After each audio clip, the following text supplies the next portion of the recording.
Hello everyone, it's time for a story.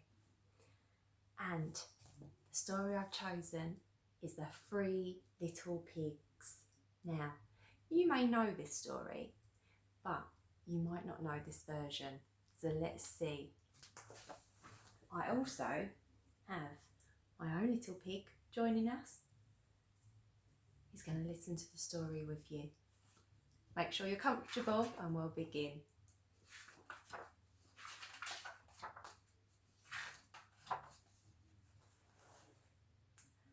Once upon a time, there were three little pigs.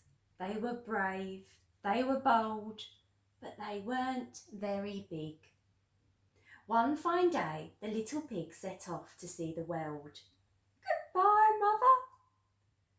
Goodbye, dear piglets. Always look out for the big bad wolf, said the mother.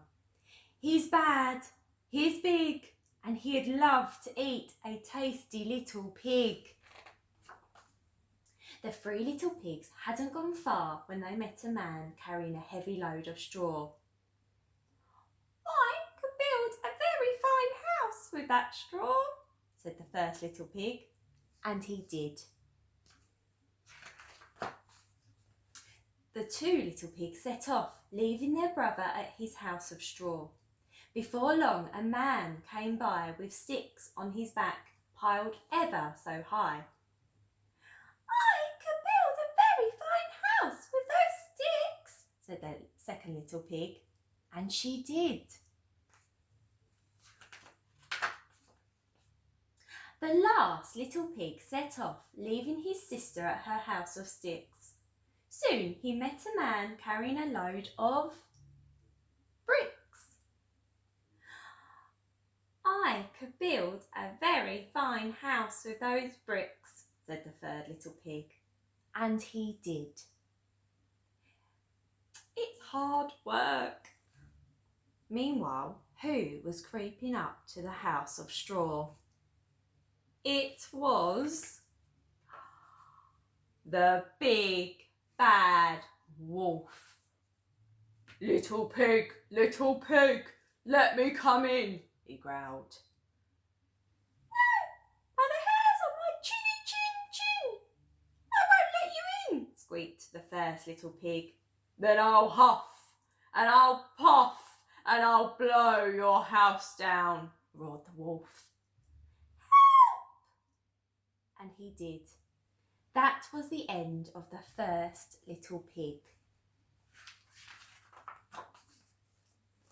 Next, the wolf crept up to the house of sticks. Little pig, let me come in, he growled. No, by the hairs on my chinny chin. I won't let you in, squeaked the second little pig. Then I'll huff and I'll puff and I'll blow your house down, roared the wolf. Help! And he did. That was the end of the second little pig. Next, the wolf crept up to the house of bricks. Little pig, let me come in, he growled. No, by the hairs on my chinny chin. I won't let you in, squeaked the third little pig. So the wolf huffed and he puffed and he huffed and he puffed, but he couldn't blow down the house of bricks. I need a new plan. Little pig, called the wolf, be ready at 6 o'clock tomorrow morning and we'll gather some tasty turnips. I'll be there. The little pig knew that the wolf planned to eat him, so off he set at 5 o'clock. He filled his basket with tasty turnips and hurried home for 6 o'clock. Bother, growled the wolf. Little pig, called the wolf, be ready at 5 o'clock tomorrow morning and we'll pick some juicy apples. So the little pig set off at 4 o'clock. He filled his basket with juicy apples and hurried home for 5 o'clock. Bother, roared the wolf. Little pig, called the wolf, be ready at 4 o'clock this afternoon and we'll go to the fair. As soon as the wolf went away, the little pig set off for the fair. He had so much fun. At 4 o'clock, the wolf arrived.